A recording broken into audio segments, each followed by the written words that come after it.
बनारस के सुल्तान के बेटे का रिश्ता आया। वह एक बहादुर और सुशील राजकुमार था, जिसकी तलवार की धार और दिल की नेक दिली की मिसालें दी जाती थीं। लेकिन नूरजहां ने उसे देखते ही तंज कसा। ये क्या, तुम्हारी नाक इतनी छोटी क्यों है? ऐसे शहजादे तो मेरे अस्तबल के घोड़े संभालने के लिए भी नहीं रखे जाते। दरबार ठहाकों से गूंज उठा। अपमान से जलता राजकुमार वहां से चला गया। कुछ दिनों बाद काबुल के सुल्तान का राजकुमार आया, मगर उसे देखकर भी नूरजहां ने तंज कसा। इतने लंबे हो कि सर झुकाकर चलना पड़ेगा, वरना दरवाजों से टकरा जाओगे। बादशाह का दामाद बनने के लायक नहीं, बल्कि एक दरबान बनने के लायक हो। और हर बार उसकी बातें किसी के सम्मान को तार तार कर देती। इसी दरबार में एक रोज एक बूढ़ा दरवेश आया। उसकी आंखों में गहरी चमक थी और हाथ में एक सादा सा लकड़ी का डंडा।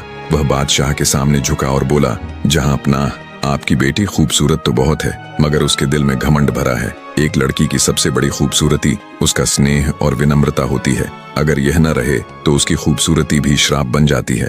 नूरजहां हंस पड़ी। बूढ़े, तुझे क्या पता कि हुस्न क्या होता है? मेरे जैसी खूबसूरती देखी है कभी? दरवेश मुस्कुराया और धीरे से बोला, जिस चेहरे पर तू घमंड करती है, एक दिन वही तेरी पहचान को मिटा देगा।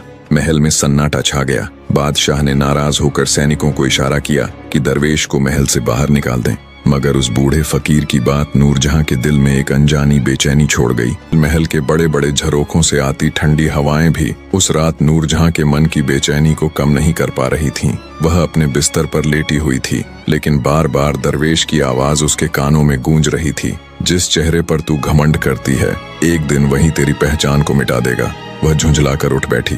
यह सब बकवास है, मेरी खूबसूरती को कोई छू भी नहीं सकता। मगर कुदरत के फैसले इंसान की सोच से कहीं आगे होते हैं। अगली सुबह